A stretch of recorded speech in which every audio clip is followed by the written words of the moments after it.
안녕하십니까. 야부리 TV의 야부리진 야부리 박입니다.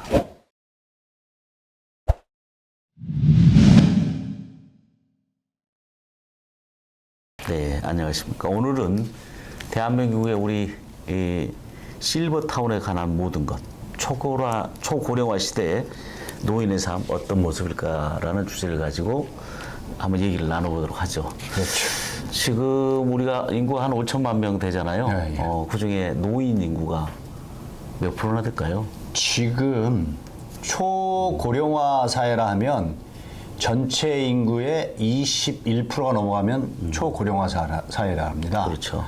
그런데 우리 대한민국이 지금 초고령화 사회의 문턱까지 와 있습니다. 지금 아마 내년 정도 되면 65세의 인구가 21%가 넘어가는 시대가 온다고 합니다. 아, 그렇죠. 예. 아마 그러면 몇 명이나 될까요? 20%만 하면 5천만 명에 1,000만이죠, 1,000만. 1,000만. 현재 5명 중에 1명이 65세 이상입니다. 65세 이상.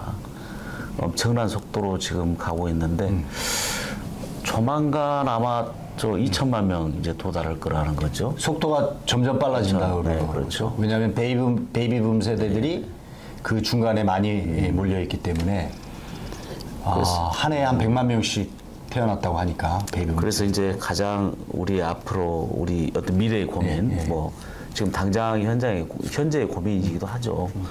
이 늘어나는 노령 인구, 이걸 우리가 어떻게 대처를 해야 될 거냐. 거기에 대해서 오늘 좀 나눠보도록 그렇죠. 하죠. 우리가 통상적으로 이제 노인들이 아까 65세를 우리가 노인 세대라고 그러잖아요. 네네. 지난번에 이종근 노인 회장께서 65세는 너무 젊으니까 75세로 하자 이런 논의도 있었고 지금 65세 이상은 서울시에서 지하철을 무료로 하고 있잖아요. 근데 이제 이번에 지금 대통령 그 후보에 나오는 분 중에 한 분이 이제 버스도 그냥 무료로 하자 뭐 이런 공약도 버스도. 하시던데 그만큼 이제 노인 세대가 늘어나면서 또 유권자 모두가 다 유권자잖아요. 유권자이기도 해서 이게 이제 정치적으로 어떻게 또 영향을 미칠지 궁금합니다. 우리가 노인이 지금 이제 거주, 정주하는 그걸로 분류를 하면 우리 실버타운을 얘기를 하고 그 다음에는 요양원, 또 요양병원 이제 이렇게 이제 세 개의 시설로 나눌 수가 있잖아요. 그렇죠. 일반 주택에서 살다가 나이가 들어가면 그 나이에 맞게 생활 패턴이 달라지니까 이제 실버타운에 들어가고 그러다 더 좀 나이가 들어서 거동이 힘들면 요양원에 들어가고 그리고 병간호 필요할 수준이 되면 이제 요양병원까지 가고 그렇죠. 그래서 오늘은 이제 그 얘기까지 같이 한번 해보도록 하죠. 그러면 이제 우리가 요양원과 그 요양병원에 대해서 이제 좀 구분을 해보면 이제 이렇습니다. 이제 그러니까 주거의 어떤 상품들로 봤을 때 노인주택이라는 게 있거든요. 그게 이제 노인 주거복지 시설로서 이제 노인 복지 주택이라고 그러는데 이거는 그 전에는 이제 분양을 하던 시절이 있었습니다. 그런데 그때 이제 분양을 하고 관리를 잘못해서 사회에 좀 문제가 돼서 분양을 하고 관리를 잘못하다 보니까 이 시설의 어떤 목적에 맞지 않게 그냥 주거 시설로 나중에 이제 변해버리는 거예요. 그리고 거기에는 이제 뭐 요양 이렇게 아까 말씀하신 간호나 뭐 물리치료 병원에 관련된 각종 서비스를 제공한다고 그래 놓고 그게 이제 안 지켜지다 보니까 그러한 것들이 법이 이제 중간에 한번 개정이 됩니다. 한 5년 전인 것 같아요. 그래서 그렇게 법이 바뀌어서 이제는 보증금을 받는 제도로 이제 분양이 안 되게 돼 있죠. 거죠. 예. 임대로만 운영을 하게 돼 있습니다. 네. 그래서 지금은 이제 65세 넘더라도 아까 말씀하신 대로 젊잖아요. 65세. 지금 한 80세 되시는 분들도 뭐 이렇게 골프도 치시고 뭐 보면은 해외여행도 다니시고. 네, 지금 한국 그 남성의 건강 나이가 한 76세? 뭐 이 정도 되죠. 네. 물론 여성도 뭐 비슷합니다만 실제 수명은 한 80대 중후반 요 정도지만 건강 나이로 참여한 70대 중후반이 지금 우리 한국의 건강 나이로 볼 수 있는데 일단 나이가 들면 아무래도 일반 이 거주 공간에 살기가 좀 불편하니까 우리가 명명을 하는 실버타운 이제 수요가 굉장히 많이 늘어나고 그 현재 조사를 해보니까 한 실버타운이 꽤 많이 사시더라고. 한 10,000명 정도가 살아요. 네, 네. 그리고 더 나이가 들면 이제 아무래도 요양원 같은데 그렇죠. 또 혼자가 되면 이제 돌볼 사람이 없으니까 요양원 같은 경우는 좀 틀리죠. 실버 케어 센터라고 우리가 이제 좀 케어라는 의미가 좀 들어가고 아까 실버타운 같은 경우는 복지 개념이 들어가지만 요양원은 이제 케어 개념이 들어가서 이제 그렇게 되는 건데 이게 뭐 통계마다 좀 차이는 있습니다만 20만에서 한 30만 명 정도가 그렇죠. 지금 들어가 있네요. 그리고 요양병원은 말 그대로 진짜 병원이죠.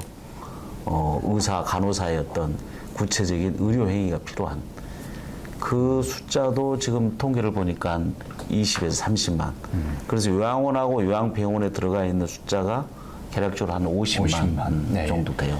이게 실버 아까 타운이 10,000명.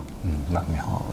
의외로 이제 실버타운은 아직까지는 그렇게 많은 사람들이 들어가 있다고 할 수가 없네요. 그러니까 지금은 이제 요양원하고 요양병원은 이제 요새 워낙 이제 현대 사회가 이제 맞벌이 부부도 많고 이제 일을 하는 이제 가정들이 많잖아요. 그러다 보니까 이제 부모를 케어할 수 없는 상황들이 되다 보니까 이제 정부의 지원 자금을 받고 요양원, 그러니까 요양원이 그 보통 이제 입소를 하게 되면 소득 수준에 따라서 정부에서 이제 지원을 해주거든요. 그렇죠. 예, 저희가 이제 등급을 받는다고 네네. 그러죠. 그래서 이제 등급을 받아야 되는 몇 등급을 되고 받느냐에 등급을 받게 되면 뭐 이제 그 한 사람당 이제 우리 국가 정부에서 이제 지원을 해줍니다. 그 금액이 한 달에 뭐 250만 원 정도 들어간다라고 하면 뭐 등급을 받게 되면 한 70만 원 그 수준 이하로 이제 아마 개인이 부담을 하고 나머지는 정부에서 이제 지원을 해주는 그러한 이제 시스템으로 가고 있습니다.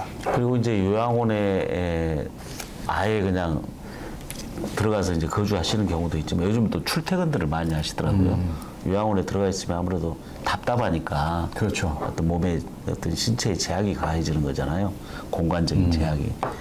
그래서 또 가족처럼 느끼지 않고 내 집처럼 느끼지 않고 그래서 요즘은 자기가 거주를 하면서 자기 집에 출퇴근을 하는 그런 도심지에 있는 이제 굉장히 출퇴근하는 이제 네, 뭐 네, 요양원인데 그게 이제 이런 것 같습니다. 요양원의 성격이 아까 정말 그 가서 생활을 하고 입소를 한다 그러죠 우리가. 요양원에 이제 입원을 하게 되면 이 주변에 이제 환경 좋은 곳으로 이제 보통 가고요. 그러니까 좀 원거리로 이제 나가게 되고요. 그래서 이제 뭐 공기 좋고 뭐 산세 좋은데 이제 그런 쪽에 가서 이제 요양원을 건립을 해서 거기서 이제 활동을 하고요. 그다음에 우리 도심지 아까 출퇴근하는 것들은 이게 도심지에 들어와 있습니다. 그래서 이제 우리가 가끔 이렇게 보면 왜 빌딩에 요양원이라고 이제 뭐 약간의 이제 병원 같은 건물에 이제 요양원도 이제 들어가 있고 그래서 약간 출퇴근도 하고 또 거기에 이제 입원도 하고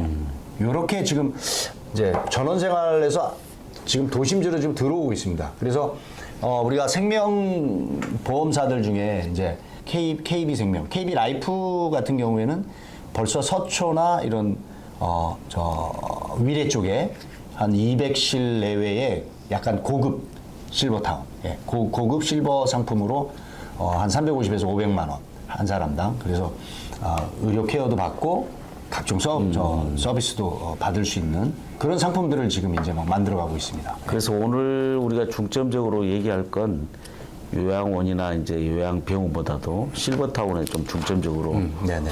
좀 우리가 살펴보도록 특히 이제 요양원이나 요양병원까지는 주로 이제 국가에서 보건복지부에서 주관을 많이 하고 또 거기 어떤 통제와 보호하에 이루어지고 있는 거기 때문에 결국 그 실버타운 같은 경우는 이제 민간의 어떤 부동산 개발업자들이 어떻게 그걸 조성을 하고 운영을 할 거냐.